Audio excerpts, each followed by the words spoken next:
everyone. Welcome back to Halo Halo Conversations. I'm Myra. And I'm Maureen. If you're new here, we're two Filipino sisters who somehow turn every conversation into a story. And if you've been with us since episode 1, welcome back. We're so glad you're here. Today's episode is all in good fun. We're celebrating the little things that make Filipino culture so unique. So before anyone gets offended, we're laughing with Filipinos, not at Filipinos. So let's get into it. Okay, our first segment is normal or just Filipino. So I'm gonna name something and then you tell me if it's normal or if it's just Filipino. Okay, first one. Taking 30 minutes to leave a party after saying goodbye already. Yeah, well, maybe it's just Filipino, but I think my husband, he's American, but maybe he's gotten used to the Filipino way of like, it takes 30 minutes. So he would always tell me 30 minutes before he really wants to leave. He'll say, go get all the girls and make sure say bye to all of the titas and titos. That way we can leave on time as far as what time you want to leave. So do you agree with that? Or do you think it's just a Filipino thing? Or you think Americans have this also? So I think it's more like a Filipino thing because Americans, they won't say, oh, I'm going to go. And then they stand by the door for like 30 minutes. Filipinos are the ones say goodbye to everybody, get any take homes that anybody want to give you, chat a little bit more. And then at the door, you're already putting on your shoes and then you're still standing there for 30 minutes. It's because you want to end the conversation, but then another new conversation start. And so it just keeps on going. I feel like that's a Filipino thing. But like you said, Americans also tend to chat away, even though they're getting ready to go. But when you're by the door, it's like, bye, see you again next time, that kind of thing. So yes. Yeah. So it's more like a Filipino thing, in my opinion. But the next question is taking leftovers home. Is that a Filipino thing or is that a normal thing? I feel like that's totally just Filipino. I don't see any Americans or maybe the other cultures, maybe like Hispanic people do the same thing, but definitely for Filipinos because they'll say like, oh, take it with you, because back in our previous episodes, there's always a lot of food. So there's always take homes. So that's why it's a Filipino thing. Okay. Number 3, at kids' birthday parties, they have a piñata or a pabitin. Filipino or just normal, but you could explain what that is.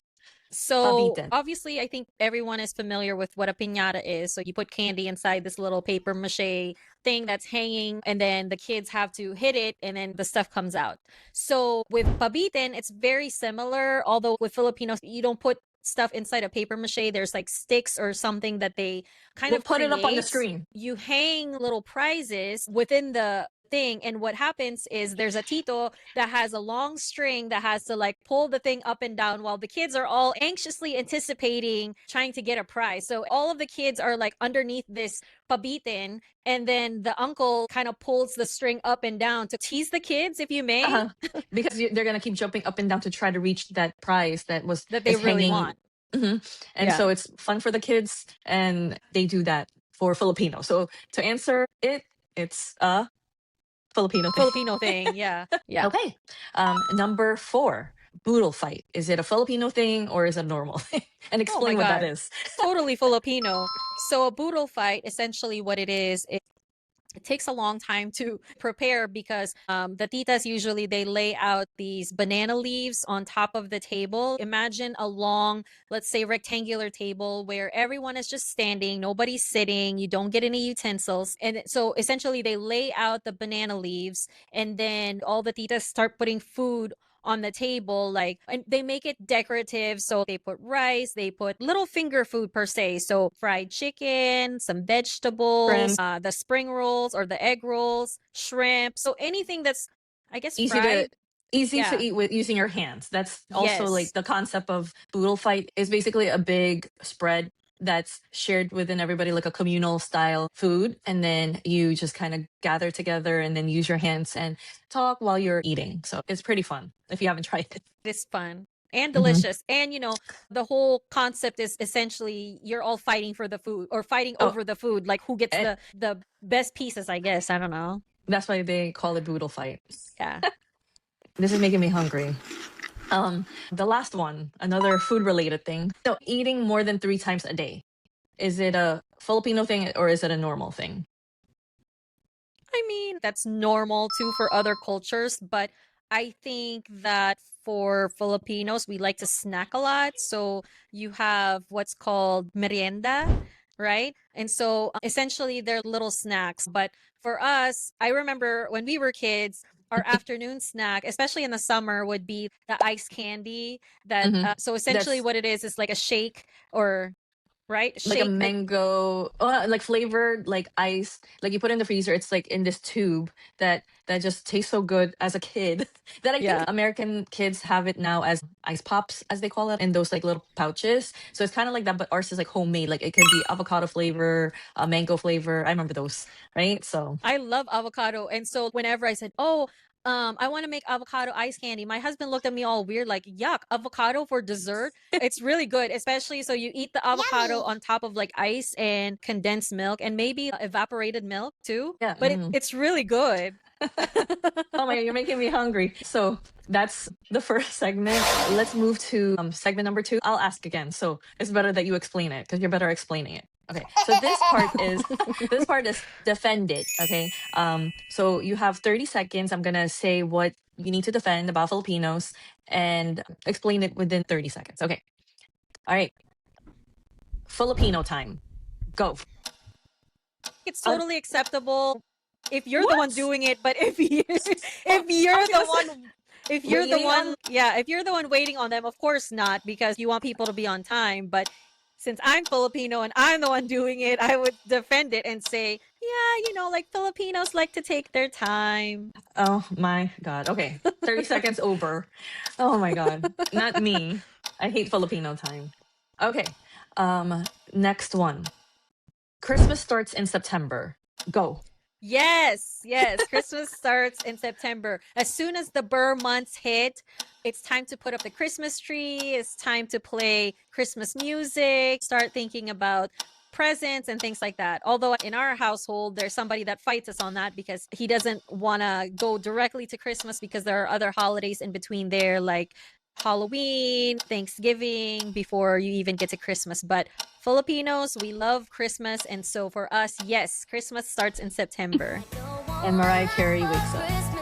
Oh my Oh my God, God. yeah. All Oh my right. God, yes. That's mine. That's mine. Okay. All right. So next thing to defend about Filipinos, using spoon and fork when eating. Go. Yeah, I don't know of any other way. Like, what do you mean? So, I I mean, mean, I've no. seen like Americans only eat with a fork and Yes. maybe sometimes with a knife, but how it doesn't pick up your rice, it doesn't pick up all of the food easily, so It's you not have to, Definitely, yeah, it's you not strange for us Filipinos. We eat better with both spoon and fork, or sometimes our hands, like the boodle fight, right? So But tell us, this is not just Filipinos, though. I feel like other cultures also use spoon and fork to eat with. There's no way this is just a Filipino thing, but yeah, prove us differently. drop down in Yeah. the comments. I don't know either. I just know it's a Filipino thing. So all right, more than 30 seconds, but it's okay. All right. Next one to defend, the titas. They tell you you're getting fat, and then immediately says, "Eat more, kain pa." Go. I am not defending that. That is such a Wrong thing to trait do. that I don't like. Yeah. And, how are you going to criticize someone's weight, but then at the same time want to overfeed them? Feed them. Yeah, I know. no, I don't Totally. agree with this one. Totally wrong. Eh. Like Ate would say, eh. I can't do it both hands right now, but Oh yeah. eh. All right. So now we just need to hear from you. What Filipino habit can you defend? Drop down in the comments if you could think of one. All right. So we have this new segment. Okay, so we have a new segment alert. It's called the Chismis Corner. So for anyone new, chismis means gossip. Spill the tea, right? So if you're Filipino, you already know because you're born with this. Oh God. Well, it's basically a competitive sport in the Filipino Huh? culture, but we just like to review things after like a party or some. It might not be called Chismis, but you kind of talk about things. Starting this episode, we're gonna add a new segment to talk about what's trending and then putting our own spin on what's going on. Do you want me to start the first trending thing? I mean, yeah, you can, especially since it's around your area. Okay. So July 4th just ended, and along with 4th of July was also Taylor Swift and Travis Kelce's wedding here in New York City. So I can't believe it. They got married at Madison Square Garden. A How thousand many guests do guests. they have? A A, thousand? a thousand guests. Yeah, Wow. it was such a big deal here in New York that they closed roads. They had like a lot of police. It was really like a secret thing. They had employees of Madison Square Garden sign non-disclosure agreements to make sure nothing leaks. They had, Wow. yeah, mostly a lot of the guests were like driven in these black SUVs that are tinted. So all the media was trying to see if they could peek who got in there and everything. And it was hard to see anything. We heard more about it after the fact, after the wedding. The wedding kind of lasted up to 4 a.m., I heard. Wow. The officiant was Adam Sandler. Men of honor is Taylor Swift's Jason. brother. No, Taylor Swift's brother. And then Oh. the best man was Jason Travis Kelce. Kelce. Yep, Travis Kelce's brother was Jason. It's really such a hush hush thing, but a lot of the things that got leaked was they had like a castle kind of setting. Yeah, and then they lavender haze color was lit for the Empire State Building to kind of honor that. And after they got married, there was this one billboard said "just married" and TNT, which we'll put up on the screen. So, Wow. very big wedding. What's your take on this? I guess. I mean, I was surprised by it because one, for the last year or so since they've been dating, obviously we're from Kansas City, so we support Travis Kelce fans here. I mean, for me, I like to follow that kind of stuff because I do like Travis You're a Kelce. KC Chiefs fan. Yes, I'm a Chiefs fan. So for some of the Chiefs games, I think it's so cool when she comes here. But I was really surprised by it that they got married over 4th of July weekend, for one. Yeah. I didn't know that it was in New York City. Videos afterwards of some of the people that were invited got some kind of a black box or some kind of gift. So I think all of the guests maybe got a gift. Is that true? Yeah, and then I heard some of them was like a bag. And then I was like, bag? Oh, I would love that. It was definitely like an all out, wedding. Obviously, they're both very successful. Wealthy. Mhm. Yeah. So spending that much money, that's crazy. Nothing like a Filipino wedding, but it's Well, but definitely. how much do you think they spent on their wedding? Oh, I forgot. The media said it. It's like definitely millions. Oh, okay. I But mean, we'll they put got it. it. Yeah, they have the money for it. So Yeah. I did see that there was a 40-page prenup because obviously, Wow. yeah, because Taylor is a billionaire. So supposedly there was a 40-page prenup, which that's crazy. But Yeah. Travis Kelce also has money, but obviously not the same amount as Taylor. Good for them. Very happy that they finally tied the knot. So yeah. Well, I'm pretty sure they went all out. So just kind of I'm like sure. putting a twist on like, oh, if Filipinos were invited, that there's gonna be line dancing, there's gonna be like those Cupid shuffles. It'll be a fun night, definitely. So I would agree with that. So yeah. put in the comments for your wedding, how many people were invited? What's the normal count for your family? Obviously, it wouldn't be 1,000. Like I know for Indian people, I've heard stories that it's normal for 1,000 to 5,000 people to be invited to a wedding. And on top of that, it's not a one-day event for them. Oh so yeah, for Indian people, it's what, 3 days that they kind of celebrate or have all of those rituals that they do, which is really fun. If you've never been to an Indian wedding, totally recommend it. It is. So It's so much fun. so much fun. All right, so that's our Chismis Corner. So now let's move on to segment 3. I actually want to get into some traits that go a little deeper. Not just the funny, quirky, but the stuff that actually shaped how we grew up. Yeah, and these are the ones where it's funny on the surface, but really there's a story underneath it. So Okay. So the comparison trait. You already know this. We've covered this a lot in previous episodes, but getting compared to a cousin or an older sister, older brother. Go ahead. So from a previous episode, as you said, you were never compared like I was. I was compared to my other cousin who was 2 years older than me. So it was always like she was the prettier one, she was the smart one, she was the sexy one, she was everything, and I was like the ugly duckling. So that's how I felt anyway. And then it skipped Myra, and then it went to our brother. And so Ryan was compared to our cousin Jason, and it was like they were always like, oh, Ryan did this or Jason did this. So growing up, obviously, it put a lot of pressure on the people that are being compared, whether, you were on the side of like, you were the best or you were the suckier one. You know what I mean? It just kind of made you feel, or at least for me, it made me feel small and I wasn't enough. But as we grew up and we kind of went our own separate ways, but you know what I mean? As you grow up and you have your own families and things like that, you kind of grow apart. So some of that, and especially once we moved to the States, it was a little bit different. You know what I mean? Like, yeah, you still got It's compared, like, changed. oh, Mhm. yeah, like, oh, She so and so graduated got with this this job. degree. Oh, yeah, she Uh. graduated with this degree and she's making like $200,000. She's a doctor, while you're like a little measly, like, you know, I don't want to mention any kind Yeah, of uh don't downgrade anybody. occupation, but yes, like, you're The not the comparison trait. typical, Mhm. yeah, you're not the typical doctor, lawyer, whatever rich occupation you have versus somebody that's just like a regular Joe Schmo, Joe. right? Uh-huh. Yes. Oh my God. But I want to ask you though, for Oh, okay. somebody that wasn't compared, what's your reaction, or at least from you kind of standing on the sidelines, From an outsider looking in. what's your take on that? I honestly do not like it. I don't do that with my kids. Just seeing how it affected you, how it affected Ryan, that not that you dislike the person you're being compared to, but the fact that it's always going to be a side by side thing. That's the visual that I see when our parents used to say, "Oh, why can't you be more like ate, yeah, yeah," or something like that, you know? But Talagang you know, that's you had to name it, huh?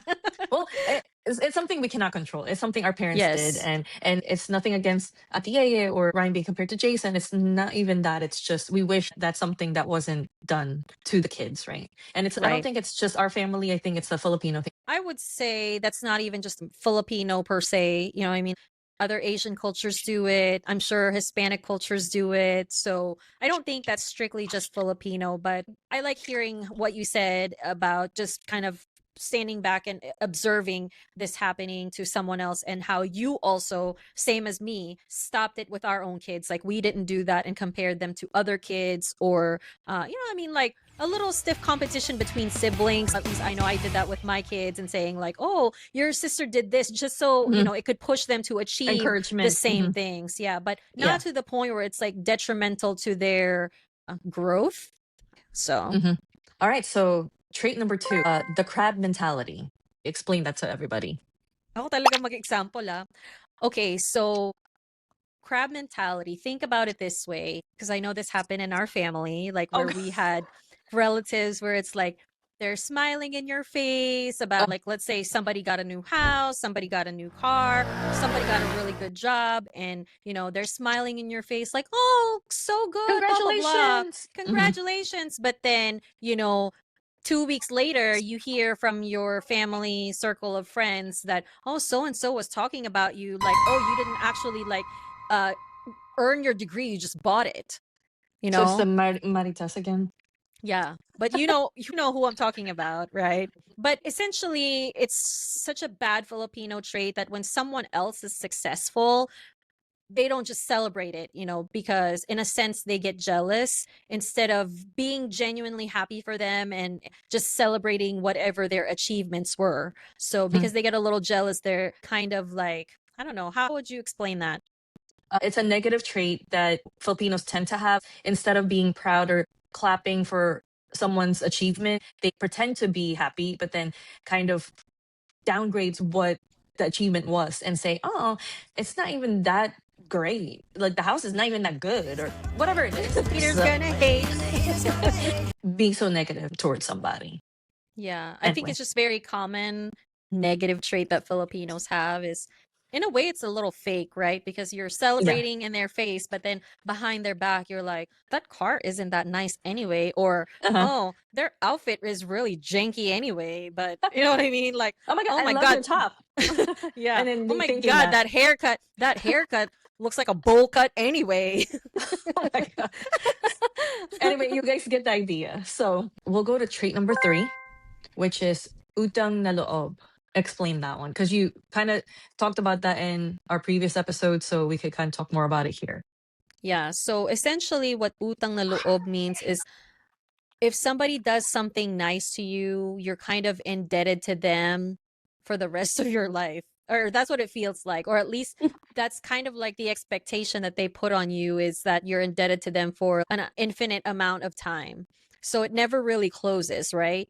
So can you give an example, Myra? I can give an example as far as a new family just came to America, and the family member helped them out find a home, apartment, and then maybe ask people around if they know a job that could fit well for the dad, for example.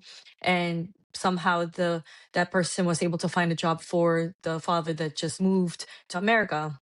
That's basically the dad just has that utang na loob to the person that found that job. So that's the kind of the term. It's like, if let's say the person that gave the job or helped get that person the job asked for a favor, for example, oh, I need, let's say I need to borrow money. I don't know, that's just extreme, but you know, you're kind of somehow forced to, even though you don't want to, and or you don't have the money. Kind of, that's the utang na loob. It's like they expect something in return because they helped you in the past. And that's why Right. Ate said is it feels like an infinite or like a forever kind of favor, is because they'll always remember what they did for them. And so that person shouldn't forget what the other person did in order for them to get what they had the last time. It's So hard to they'll explain. It's so little words, but some of the older Filipinos, like for example, they think you're ungrateful. They're gonna think, "Oh, ingrato ka," like you're ungrateful because I helped you before, or even like I know this is kind of extreme, but moms like, "Oh, ingrata ka. I brought you out into this world. You should it sounds like have." a teleserie. But like, I brought you out into this world. You should be forever thankful to me. You can be grateful to your parents for giving you life and all of that, but I feel like it shouldn't be a requirement. I don't know if that's the right word. It It shouldn't doesn't be mean a that you have to agree to everything that they say, is what Ata's saying. Just because the parent gave birth to you or whatever, that anything that they say is right and we're wrong. And that's the part then when they get mad at us, they would say, wala kang utang na loob, is you because have to say it in a you, teleserye way. no. Wala kang Yes. utang na loob. Oh my God. Just like that. Yes. Uh-huh. Parents tend to be over dramatic and say that we're not good kids, blah, blah, blah. So And you're that's the extreme. ungrateful. Mhm. Yes, that is an extreme. But yes, she's right. Parents can get dramatic and they would say that would be the words that come out of their mouth is basically you're being ungrateful. So, Yes. how do you feel about that trait about being indebted for life? That's also a negative Filipino trait, I would say. It should be, if you wanted to be good to somebody, you shouldn't feel like it's what's the word I'm looking for? Conditional type of favor. It should be unconditional, especially if it's family, right? So Filipinos, if you want to help, you help, not because in the long run you're expecting something in return. So I don't like that kind of trait, and I wish that they change that, Yeah. if you ask me.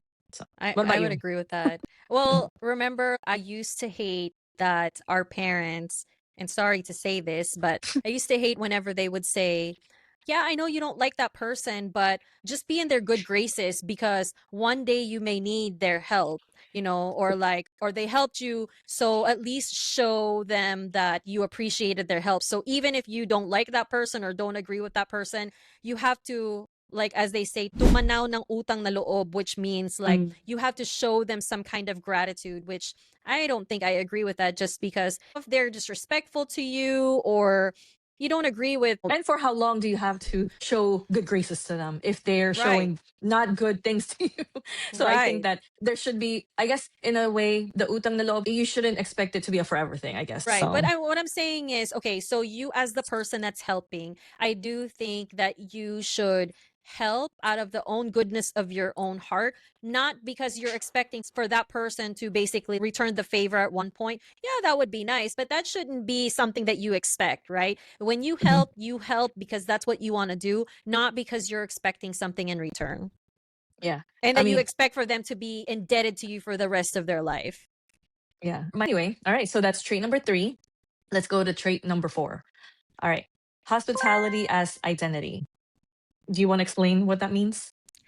So basically, we've covered this in another episode where we say that Filipinos are very much well known for being very hospitable people. So no matter who it is, when they walk through the door, even if it's somebody you just met, right? They walk into the door and you're like, oh, come on, don't be shy, right? Wag kang mahiya. Like, come on, don't be shy and just eat. Make yourself comfortable. So essentially, when you have big gatherings and you may not know everybody at the party or whatnot, but you still are very welcoming. You make sure everybody is comfortable at the party. Make sure that they're at home.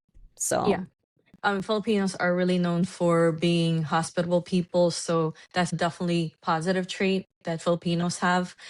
Like Ate said, regardless if you just met them for the first time, we welcome people that walk in our home with open arms. Pretty much we're hospitable and we welcome everybody. You could drop down the comments below too, how you felt at home when you were into a Filipino house. Okay, let's go to trait number 5 is the respect. Like Filipinos and their respect to elderlies, they do mano po. They also say the word opo, po, ate, or kuya to be respectful. So you could explain, a little bit of each word if you want to.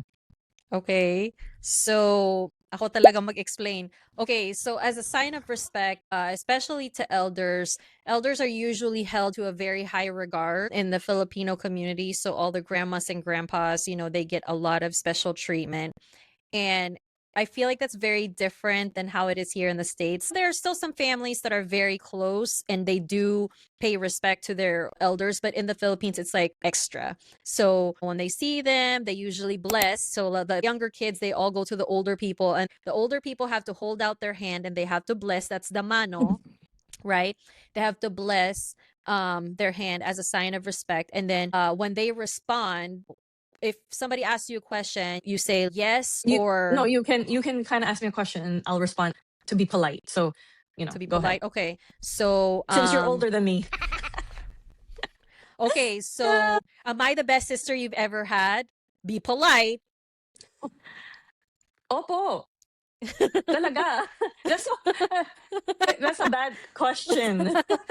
Yeah. So No. essentially, okay, for example, if I say, "Oh, Myra, did you eat already? Kumain ka na ba?" Opo, kumain na po ko.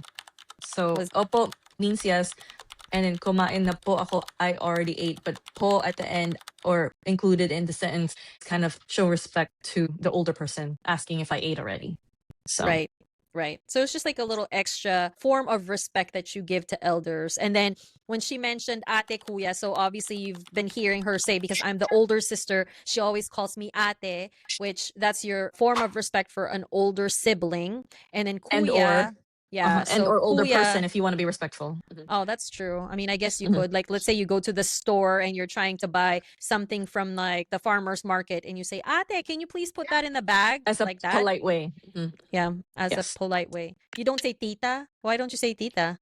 They say that ate makes them feel younger. So instead of saying tita, you say ate. So that's what you do. You gotta make them feel good. All right. And Yeah. then kuya, Yeah, which we kuya. covered this before.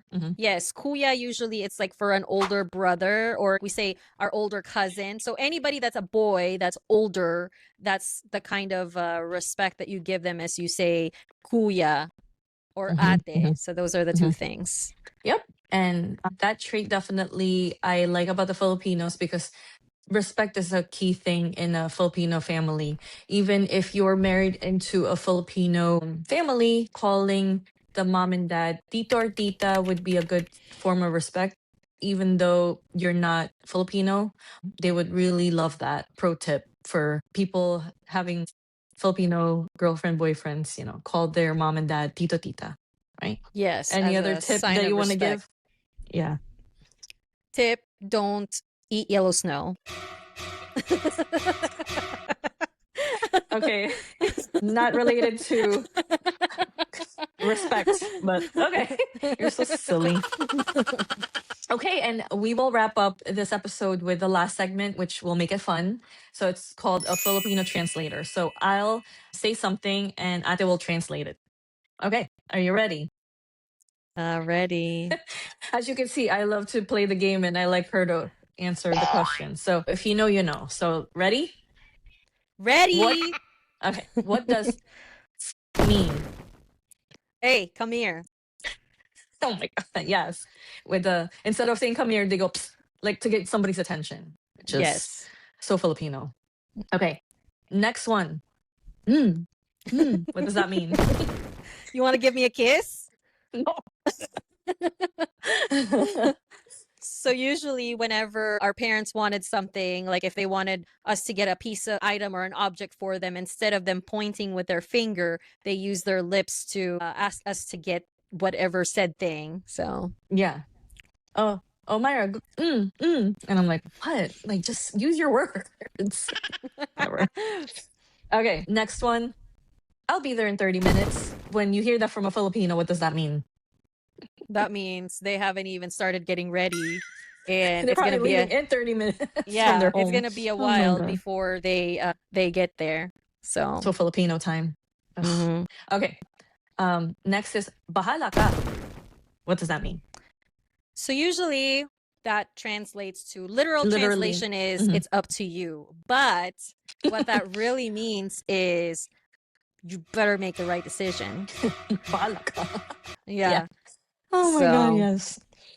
All right. There's another word that there's no translation in English, but gigil. so usually you giggle a lot of very cute things. So like little kids, when you see little kids, you go, They're cute. You're so cute. So It's to that's show a that you way to find them really, giggle. yeah, you find them really Yes. cute. So, Yeah. So and a Filipino usually you thing, like there's pinch noises. them. Yeah. Mhm. Or you clench your teeth when you find something really cute, or you bite them, or at least I do. Oh my god, yes. So yeah, So, so oh my God, um, yes. well, we'll pass it on to you guys. What other Filipino words have no English translation? Drop down in the comments below. All right. Yes. So I believe that we can wrap up our episode. For as much as we kind of joked around today, every culture has its quirks. Yeah.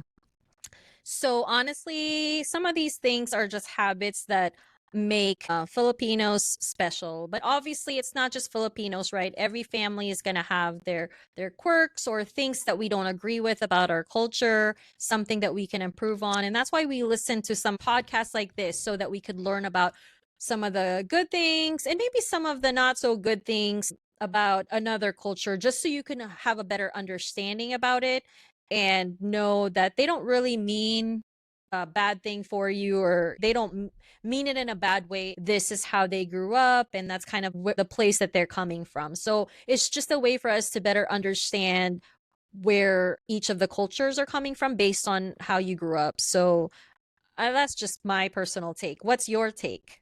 I mean, just like Halo Halo, it's a mix of the good, the funny, and even the imperfect things. So that's us Filipinos, I think. For all of us, just to wrap up, obviously Myra already said the greatest thing I feel like about the Filipino community is we're always going to be welcoming. So thank you for joining us today, and thank you for joining us in every episode that we've had. If you enjoyed today's conversation, let us know in the comments what's one Filipino habit you love and one you could totally do without. And if this episode made you laugh, don't forget to like, subscribe, and share it with your favorite cousin, tita, or tito, or anybody that just needs a good laugh. Whether you're far from your siblings or just need a little nostalgia and laughs, we hope you feel a little closer to us and maybe even your own family. Until next time, keep mixing life, laughter, and memories. Halo Halo style. See you next time on Halo Halo Conversations. Bye. Bye.